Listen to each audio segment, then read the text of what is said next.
What lengths are people really willing to go when they feel cornered? How far is far enough for someone who is desperate and sees no other way out? Today we are exploring a Nairaland story, a true life confession about how my own friend used my girlfriend for money ritual. But before we dive deep into this, take a chill seat, grab a bowl of popcorn and get comfortable because this story is about to blow your mind. I met Dari and Charles at a hotel where I went to work as a barman. We quickly became friends because we share the same stories. We are products of broken homes and low-class families. Just three young boys on the streets trying to make a living. The hotel we work is another story on its own. We work day and night only to be paid 17k per month. The money was barely enough to feed, not to talk of buying new clothes or shoes. We watch as young boys our age pull up at the hotel every day with flashy cars and pretty babes. These boys spend lavishly on drinks and food and lodge at our best rooms. They are known as G-boys or Yahoo boys, as the society will call them. To be honest, watching these boys' lifestyles made us hate our own life and job. We badly wished that it was us popping champagne and chilling with pretty babes. One night, Dari called us together and told us that he has a plan. He explained to us that he spoke to one of the G-boys that used to come around to the hotel and that he begged him to take us in and teach us Yahoo.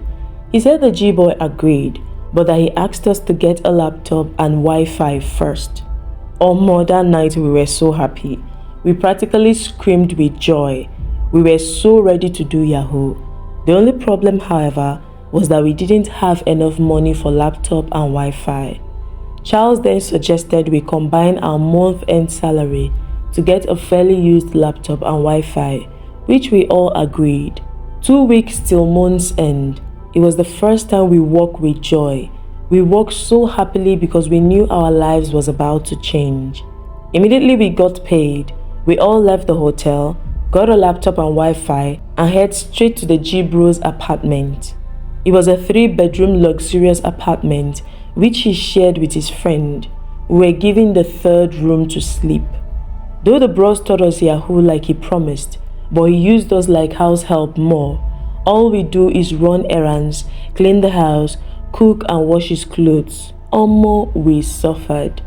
Our 8th month in the house, although we all now have clients we chat with, but they are not sending us money. When we explained to the G-bros, he just said we should continue chatting. Obviously, he was happy with the fact that we were useful to him as house helps. After a year, we decided to leave the bros' house and stay on our own. We already learned all there is to learn about Yahoo, even though we are yet to start getting paid. We believed we could do it on our own. Besides, we were tired of being used like common housemaid. We got a 1 room in a local slum with the little money we were able to gather from the bros.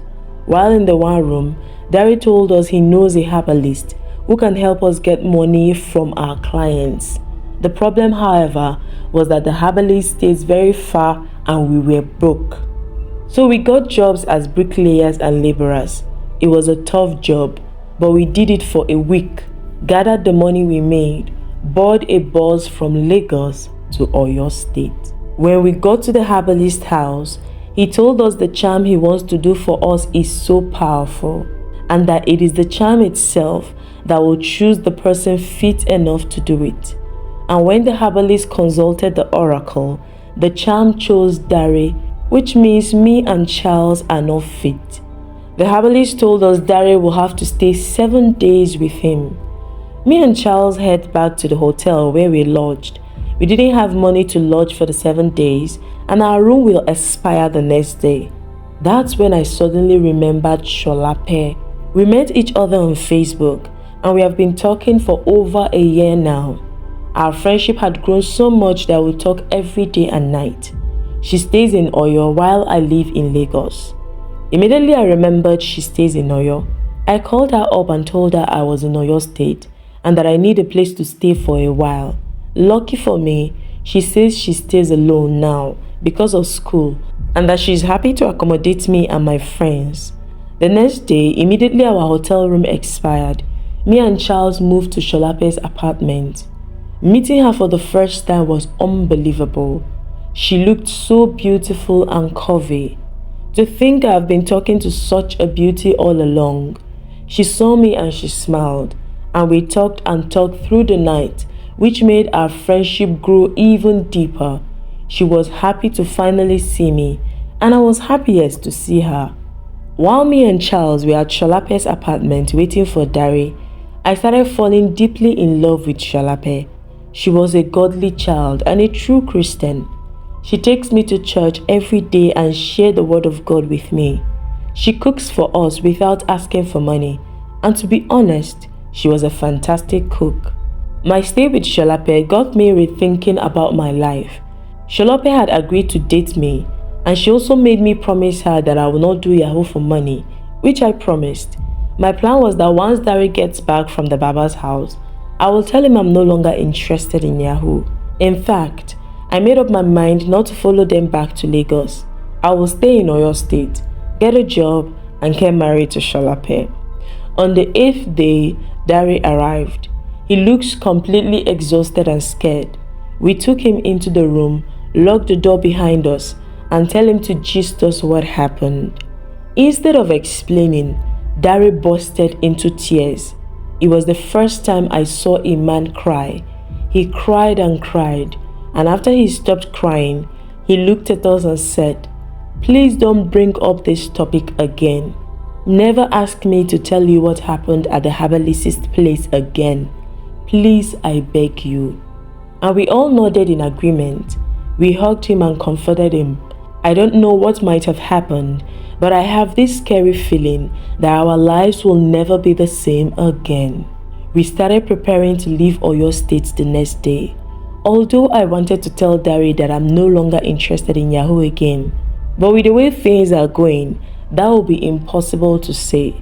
Sholape was in the kitchen cooking for us already. I left my friends to join her in the kitchen.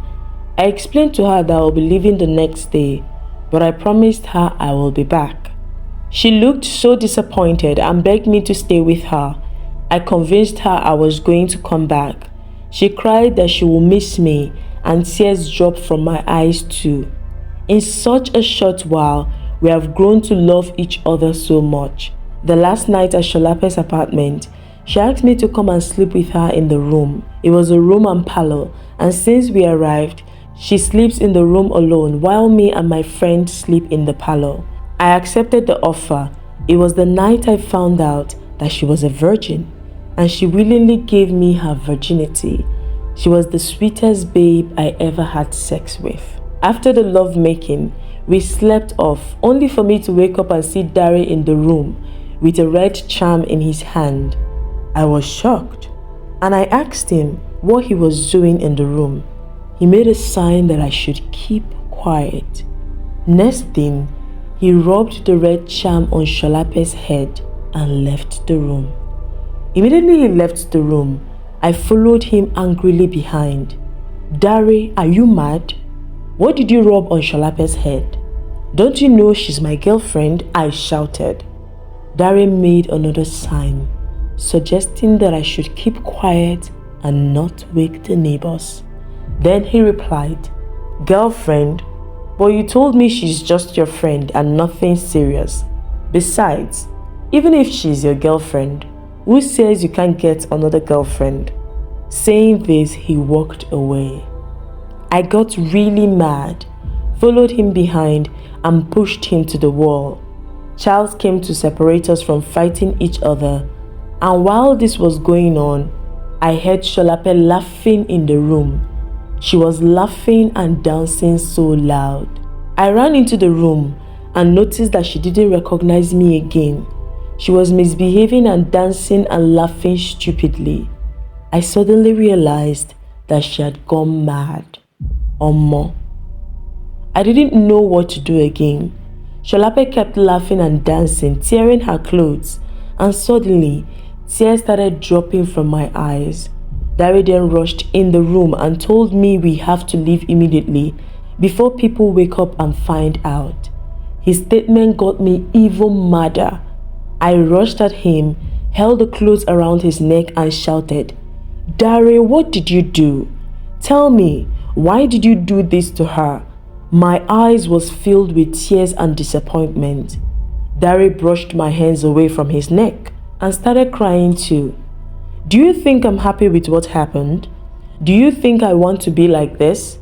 Look, it's either I use her or use one of you or let myself run mad. I'm so sorry, but try to understand. This is way beyond me, he replied. I felt for him too. I knew Dari wasn't heartless, and I remembered we all agreed to do the charm. It's just so painful the way it turned out. Charles reminded us that we need to leave immediately. I took one last look at Sholape, who was still dancing and laughing. I shook my head and ran away with my friends. We left her apartment, heading back to Lagos State. 3 months after we arrived Lagos, Dari started cashing out. He bought Benz and a Lekki house for me and Charles. Dari cashed out so much that people started calling him Kashi. Me and Charles was not cashing out, but Dari made sure we never lacked. He gave us even before we asked. We flex. We go to the club and bomb millions. I sleep with babes that you can only see on TV. Life was sweet. Once in a while, I still think of Sholape. I wonder what happened to her. One day, I woke up in a 5-star hotel with a pretty curvy lady I met on Instagram. She lives in South Africa, and it cost me 2 million to fly her down to Nigeria. The South African babe was still sleeping naked beside me, and I could see her curves. She arrived in Lagos 4 days ago, and all we have been doing is going shopping, eat and have sex. My bank account has about 26 million naira in it. I have 200 million saved up in cryptocurrency, 3 Benz and a Range Rover and 2 houses. My life was bigger than I ever imagined. Kashi, on the other hand, had grew so big that even us, his friend, need appointment to see him. He travels the world and rolls with top musicians. They hail him in their songs. He is so popular that even Instagram verified his account. I was thinking how everything changed for us. How me, the local hotel barman, is now a big boy in the hood. The curvy South African lady woke up and hugged me from behind. She touched my, and I became hard again. She rolled over with her big, behind and on my, started bouncing on it. As I was enjoying this beautiful babe, I knew I have gone on a road and I might never return. After about 5 years, I decided I want to go back to Oyo State and bless Sholape's family. I felt I should bless her parents. At least that was my way of saying I'm sorry. Without telling Kashi or Charles, I boarded a private car to Oyo State. On getting to Sholape's family house, I walked in and introduced myself as her friend. They asked me to sit down. Then they told me they were going to call Sholape. I was confused. I actually came to offer condolences. Didn't think she was still alive or normal. Or am I in the wrong house? She answered, I'm coming, and I could swear that was her voice. I became scared and wanted to run away. She came out to see me before I do, and when we see each other, my jaw dropped. Almost seeing Sholape face to face again was like staring at a ghost. I stood speechless, from shock and surprise. So many questions was running through my mind. What happened? Am I dreaming? Is she real? I was totally speechless and didn't know what to say. Before I could gather words, the next thing I heard was a loud slap on my face. Sholape gave me a hot slap that brought me to life. She wanted to slap me again when her mom and sisters held her hand. So you have the guts to come to my house after all you have done to me. I trusted you, but what do I get in return? You bloody wicked human being, she screamed. Leave my house. Leave my house this instant, she screamed again. I immediately prostrated and started begging her. Her family was obviously at loss at what was happening. Maybe she didn't tell them. I begged and begged with tears in my eyes. Her family tried to get her to say what my offense was, But she wasn't talking. I continued to cry and beg. After a while, she calmed down and asked that me and her be left alone. She then walked me into her room and locked the door behind us. I went back on my knees and started begging. She then told me she has forgiven me. She said she loved me so much and she was angry that I left her at a time when she needed me most. I know everything. I know it's not your fault. But why did it take you this long to come back to me? Why? She asked me. Before I could say anything, we heard a knock on the door. A young girl was knocking and calling mommy. She opened the door and I saw a pretty young girl who looks exactly like Sholape. Sholape hugged her and welcomed her back from school. Then she told the young girl, pointing at me, "See your daddy. Daddy just got back." The young pretty girl ran to me and hugged me, and I was completely lost again. "Wetin dey sup now?" I said in my head. I hugged the little girl back. Sholape dragged the little girl away from me and told her to freshen up and get something to eat. "Daddy will join us soon, okay?" she told her. The young girl didn't want to leave. I saw happiness in her eyes. It was as if she has been waiting to see me all her life. Reluctantly, she left the room and Sholape locked the door back again. She turned to me and said, "When you tried using me for money ritual and ran off, I was rescued by some kind neighbors and was taken to church where I spent some time before God healed and restored me. I didn't know I was also carrying your baby at the same time. If not for the baby, I swore I would never have anything to do with you again. You are so heartless. But why? What did I do to deserve such from you?" she cried. I then explained to her everything that happened. I told her I was completely unaware of Dari's intentions that night. I begged her to forgive me, and I also promised her that I would never go back to Yahoo again. I told her I was never again going to leave. She hugged me, saying she missed me and that my daughter always asks when her daddy will come back. I hugged her back and assured her I am never leaving again. While we were hugging, something crossed my mind. If the charm did not work on Sholape, then how come Dare still became so rich and famous? Did he do something else? While I was thinking, my phone rang and it was Dare calling. I was shocked, but I picked it. "Hello? How far, my nigga? Where you dey now?" Dare asked. I didn't know what to say at first. We never lied to each other, but then I wasn't ready to let him know I'm back with Sholape, so I cooked up a lie. "Ha, my G, I dey Port Harcourt. I can't see one of my babes, so I say make I flex Port Harcourt small," I replied. Suddenly, Dare's voice changed. Then he laughed wickedly. "Guy, you see mark for my face? You dey with Sholape, you dey lie say you dey Port Harcourt. Omo, you bleep ho.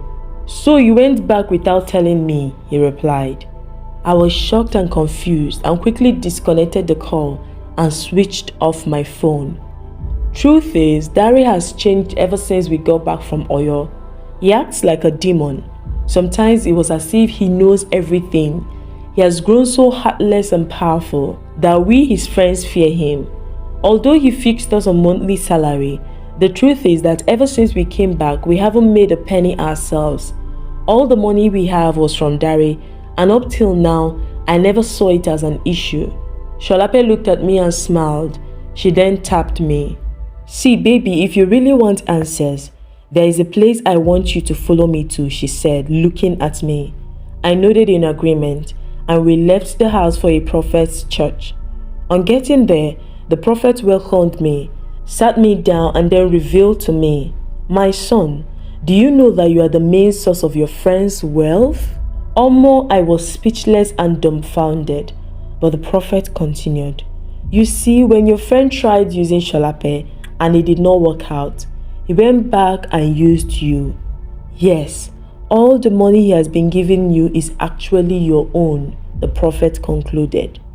Omo, I was shocked and in disbelief. "No, it cannot be. This must be a joke. No way this is real."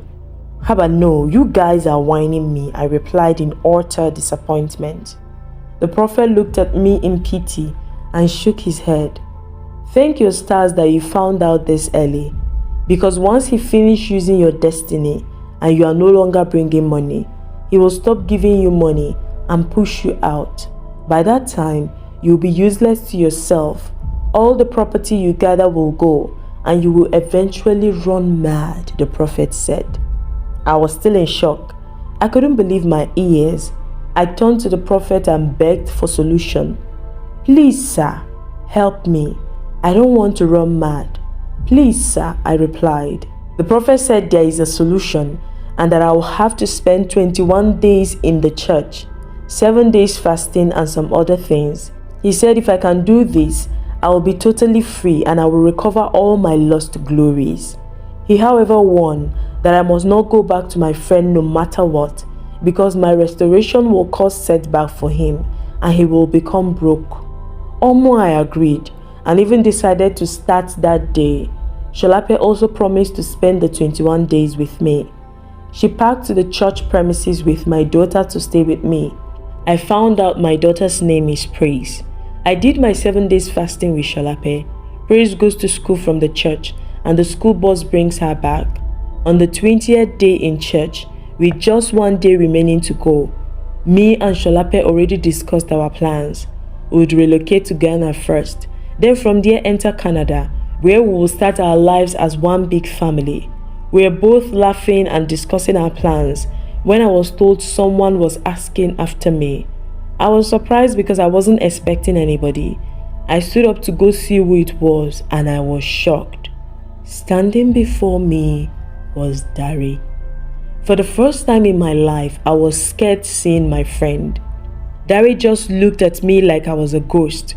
I wanted to ask him how he was able to find me, but then I remembered that he is practically a demon. Either ways, I decided to break the silence and tension. How far, Dari? I don't miss you. See as you fresh. Come in and sit down. Oga, save your bullshit talk, Dari shouted back at me. You think I came here to laugh with you? You know what you're going to do right now. Go back in there, pack your bags and follow me this instant. We are going back to Lagos, Dari said with a serious look. That will be impossible, brotherly. I'm doing something in this church and I still have 7 days to go. But don't worry, after 7 days, I will come back to Lagos, I replied. Dari gave out a wicked laugh that sent shivers down my spine. When Baba told me that you have connived with people to bring me down, I didn't believe. So it's true. After all I've done for you, this is the way you want to pay me back. See me poor, that is how you want to pay me back, Dari fired back at me. That was it for me. I got angry and fired back. Oga, stop pretending to be the victim. How could you, Dari? So you used me for your riches. Haba, Dari, and I thought we are best friends. But I leave you to God's hand. Please never in your life come near me again. It is over. Go your way and I go my way, I fired back. But Dari did not leave or move an inch. And so what if I use your destiny? We all agreed to do the charm, but at the end only me was chosen. Do you know that I am impotent forever? Yes, I can never get a woman pregnant. Charles is in South Africa with his son and baby mama. You are here with yours. But have you ever wondered why I haven't got any girl pregnant? Dari replied soberly, then continued. I'm not happy. Deep inside I'm dying. I used you because it's either I do or I run mad. We are all in this together. You can't break free. It will affect all of us. Dari paused, stepped closer, and in a low tone continued. See, whatever they told you here are all lies. Nothing will happen to you.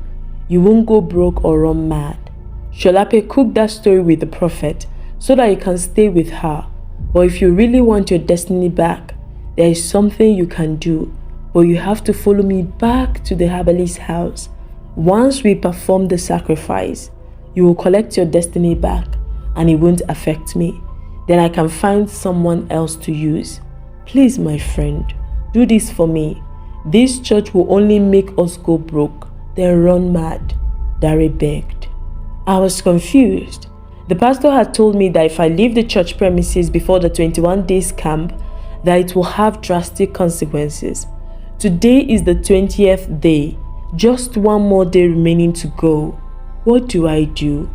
I pitied my friend too, and I wish I could help him. In fact, I kind of believed him.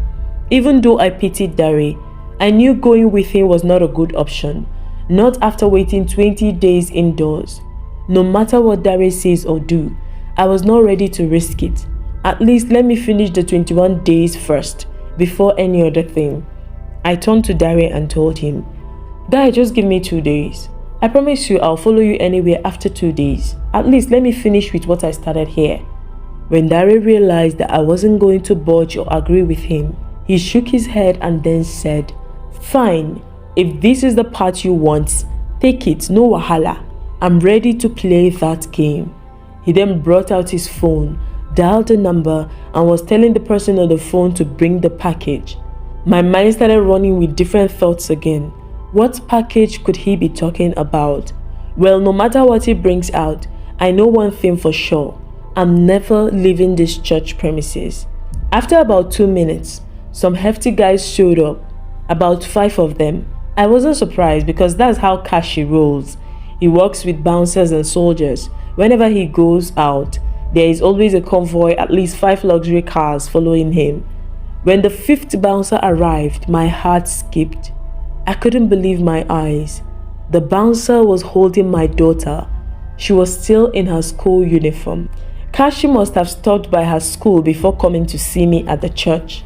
How they allowed a complete stranger pick my daughter in school is another issue that I will address much later. But right now, my daughter needs me. "Daddy, Daddy," she screamed. Sholape also came out when she heard her daughter's voice. I turned to Dare. "Dare, what's all this now? What's my daughter got to do with the issue on ground? I beg, release her for me." Dare then made a sign to the bouncer holding praise. To my surprise, the bouncer brought out a gun and pointed it to my daughter's head. My daughter was scared, and her mom, seeing a gun on her daughter's head, started crying and begging. Dare then turned to me. "Are you ready to follow me to the herbalist now?" I tried to convince Dare again, which was the biggest mistake ever, because that made him give a sign. Wait. And the unfortunate happened. Jesus. The bouncer shot my daughter dead. God. Wait. This story is beginning to get crazy. Let's continue. I watched blood splash on the floor. Everyone in the church ran away. Sholape tried to confront the shooter, and she was shot too. I stood with shock, not knowing whether to cry, shout, or fight back. I rushed to carry Sholape in my arms. She looked at me with a facial expression that says, "Please don't let me die. Save me." But there was nothing I could do to save her. If only tears could bring her back, I know I would have cried an ocean. I felt her tight grip become loose and her eyes closing. She died in my arms. I looked at Praise and tears fell down my eyes. I stood up to rush at Dare, but one of his bouncers hit a gun on my head and I fell down. That was the last thing I remembered. Everything became blurry and noises became distant. I woke up at the herbalist's house with a bandage tied around my head and my 2 hands tied together. A silver tape was also used to seal my lips. I immediately regained my senses. I remembered Sholape and Praise and how they were shot in cold blood. Another set of tears rushed down my eyes. "Baba, he don't open his eyes," Dare informed the herbalist. The herbalist gave a sign to a strange-looking guy to remove the tape from my mouth. When the tape was removed, the herbalist gave me some type of concoction to eat. I accepted everything willingly. No need fighting back. My hands are tied. Besides, Sholape and Praise are gone, so I was actually ready to die too. After I was given the concoction, I felt uneasy for a while. The herbalist gave another instruction that my hands should be untied. Then he left the room with a strange-looking guy, leaving me and Dare alone in the room. Dare came to where I was seated. sat down beside me and said, "That day I came back from the herbalist after 7 days, and you asked me to gist you what happened. Do you remember I cried instead of talking? Well, I'll tell you everything that happened today." He paused for a while, brought out his weed, lighted it and puffed, and then continued. "The first day I was given a concoction called IKEA to eat because of the tax ahead. IKEA, also known as boldness, is a charm prepared for soft-hearted people. It makes them fearless and heartless and bold to do whatever at whenever they like." Dare looked at me to make sure I was listening, then continued. "After taking the concoction, Baba told me that I have to be up by 1 a.m. in the midnight because the charm I'll be using will be brought to me by a demonic spirit. Baba said I must not show the fear because if the spirit sees fear in me, I will run mad, which is why he gave me the IKEA concoction to eat first. The spirit showed up and gave me the charm. See bro, the sight of the spirit will make even the strongest of hearts run away in fear. But somehow I was bold and I collected the charm it was holding. I showed the Baba the charm after the spirit left and directed me on how to use it. But you know the sad part? I was told that I must never spend a penny on the people that gave birth to me. With all the suffering my mother went through, it pains me that I can't take care of her when I finally become rich. That alone kills me every day. I also learned that my manhood can never get a woman pregnant, which means I will die without a child of my own." On the 7th day, the herbalist brought out a weird-looking chicken and poured plenty seeds of maize on the ground. He said the number of seeds the chicken eats is the number of years I will be rich and famous. "Guess how many seeds the chicken ate?" Dari asked me. I looked up at him and wanted to ask how many, but I was still weak and pained, so I just looked away. Dari then gave a deep sigh, then continued. "The stupid chicken ate 9. Just 9, my friend. 9. This is the 5th year, which means I have 4 more years to enjoy this wealth and fame before I lose everything back and run mad." Hearing this, I looked at Dari in surprise and pity. He looked away. Hearing all Dari went through to get rich and all the conditions he has to put up with actually made me feel some type of way. I remembered our life at the hotel before we discussed Yahoo. Dari was the softie amongst us. He cries when he watches love or emotional movies. He likes girls but finds it difficult to talk to one. Dari used to be shy that we taunted him about it every day. But now the same Dari gives an order for a human life to be taken away. Same Dari is now so heartless that he uses girls and dumps them the way he likes. Truth is, this Yahoo lifestyle has changed us. Charles, on the other hand, was brought up in a Christian home. His dad and mom are full-time pastors. I remember how Charles would wake up to pray at night when the rest of us are fast asleep. But now the same Charles now sniffs powder. I can't even count how many girls Charles sleeps with on a daily basis. He drinks to stupor and burns millions on frivolities. Even me turned out worse than the rest. Shalape would have been my redemption, my savior, or should I say my escape from the crazy life. But no, life had to take that away from me too. I shook my head in pain, looked up at Dari and asked him, "Do you think it's worth it? I mean, the price you have to pay for this lifestyle we chose for ourselves. Do you think the lifestyle is worth it? Don't you think we were better off when we were broke ass? Yes, we were broke, but happy and at peace. But look at us now, Dari," I said, shaking my head in agony. Dari looked at me. His eyes were red, and I could tell he was holding back the tears and pain.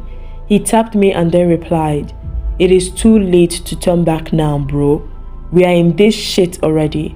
And to be honest with you, I would never want to go back to that life you call peace and happiness. Where is the happiness in being broke? Bro, do you know how people respect me? The kind of girls I sleep with?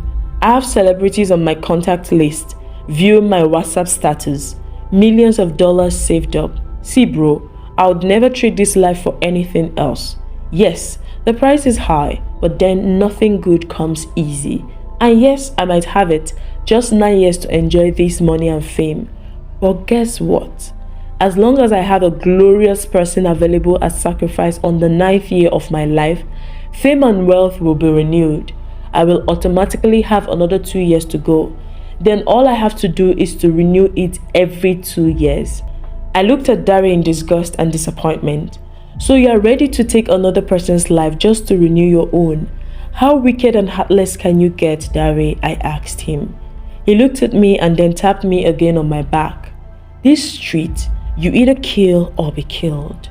He then looked at me and continued talking, but this time in a low tone. See, bro, the concoction the Herbalist gave you is actually poison.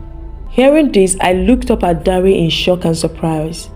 Wow, so this guy wants me dead too, after taking Sholape and praise from me.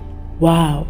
He continued, we have to give you that poison because you know too much, and that, according to the Baba, is very risky. But he has the cure with him. All you have to do is join me. Join us. If you agree to join me, Baba will fortify you with powers. Of course, you can never get your glory back, but you will be given the power to tap and collect other people's glory too. So what's your choice? Join me or die? Choose one. I looked up at Dari and chose the first option, which is to join him. He hugged me tight. I could tell he was extremely happy I chose to join him. He left the room and after a while came back with the Herbalist. I was asked to swear an oath of loyalty. After that, I was told I'm spending 3 days in the Herbalist's house, in the room the Baba refers to as the power room. First day at Baba's house, Baba gave me some concoction to eat. Then he made me repeat incantations after him. After that, I was told to lie down in a grave he digged for me. While I lie down like a dead person in this grave, he walked around me saying some power incantations. Then he used a red cloth to cover the grave with it. He removed the cloth after a while and told me that the old weak me is dead and that the new me has risen. He assured me that there is no fortification stronger than this. Second day, I was taken to a flowing stream where I took my bath with the blood of a goat that was killed on the same spot. After the bath, I returned to the powerful room. That night, I had a scary dream. I saw myself clad in white robe, but all of a sudden, someone in a white robe too commanded me to pull my white robe off. After pulling it off, I was given a black robe to wear instead. Immediately I put it on. I woke up. Third day, Baba called me and sat me down. He revealed to me that I'm now a powerful being and I'm ready. Just like that, I wondered. But how do I collect people's glory or know who is glorious? I asked Baba. Baba laughed and replied, very simple. There are 3 ways in which people's glory can be stolen. 1, sex. 2, food. 3, money. With the power in you, when you see a glorious person, a bright light will appear on the person's head or all over the person, indicating that he or she is glorious. If she is a lady, get her to sleep with you. Spend on her. Buy her expensive things. Do this until the light is completely eradicated. Then you can move to the next person. If the person is a guy, invite him to your house, give him money and take care of him. As long as he's receiving money from you and feeding off you, he will never reach you and all his blessings will be transferred to you. Once in a while, throw a party, kill ram, kill chicken, invite people to eat. You see all those people that eat that food, their blessings for that year will be automatically yours. Wow, I replied. I remember the G bros house we went to when we wanted to learn Yahoo. The bros cashed out so much while we were staying with him, but nothing came to us. Who knows if this is what happened? After absorbing and collecting necessary informations, Baba also revealed the heartbreaking conditions that I have to put up with. I couldn't cry when I heard, but I braced myself up. I left Baba's house. I linked up with Dari. We left Oyo State together, back to Lagos State. Back in Lagos, a year since I got back from Oyo State, I had at least collected more 50 glories and tapped and still tapping more. It wasn't easy. Dari had told me that universities are the home of glories. According to him, students, especially freshers, are the target, and all I have to do is pull up in my Benz. I remember the first day I tried it. I pulled up in my G-Wagon and stepped out in front of a hall in a popular university. All eyes on me. I made sure I was dripping swag. I looked around and couldn't believe me. Dari was right. I was seeing bright light everywhere. I called one who shines brighter, and she ran to me quickly. I offered her lunch and she agreed. We stopped by a shopping mall and I bought her things. She fell in love and that was it. I dated her till her light went off. Then I dumped her onto the next. I was enjoying my life. I had so many boys living in my house. I was feeding and taking care of them all. To these guys, I was their helper, their master. Some of them came to learn Yahoo. Some came for the free food and drinks. But the more they get, the more I cashed out. Life was bliss until one day. I was stuck in traffic when I saw someone with a shining light like I've never seen before. The light was so bright. The person turned around and I was shocked to my bone marrow. It was Sholape. How crazy can this story get? And do you know the craziest part? This is actually where the story ends. So far, this is where the person that is making the true life confession ends the story. He met Sholape. But wait, I felt Sholape was already dead. I felt she died at the prophet's church. This story is the weirdest, craziest story I've read in my entire life. And it's tagged a true life confession. Please, what do you think will happen next? Before the person who is telling this true life confession continues, do these things actually happen? Because one part of me is trying to say, oh, is this guy whining us? Is this guy really whining us? Is this thing true? But another part of me is telling me that truly, we don't really know what people do behind closed doors, really. When the doors are closed and people are left alone, you don't know what truly happens. We have seen crazy stories come up online, those that trended, those that didn't trend, about the things people do, especially when it comes to this money ritual stuff. We have seen some of the stories, like the recent one with the Enugu native doctor, the house of horror, as that's what I want to call it, where he has an underground pit. Who would have believed if he came on a forum and started confessing?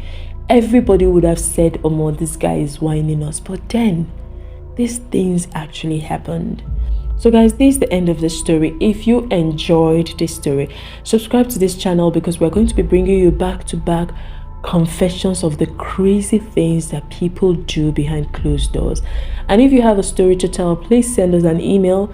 Go to my channel description. You'll find my email address there. Send us a mail. I'll probably leave my email address on this video description. Send us a mail. Everything is going to be anonymous. We're just going to read out the story and let other people learn from, what other people have gone through or are going through. So until next time, when we come your way with yet another confession, stay tuned. Subscribe if you want more.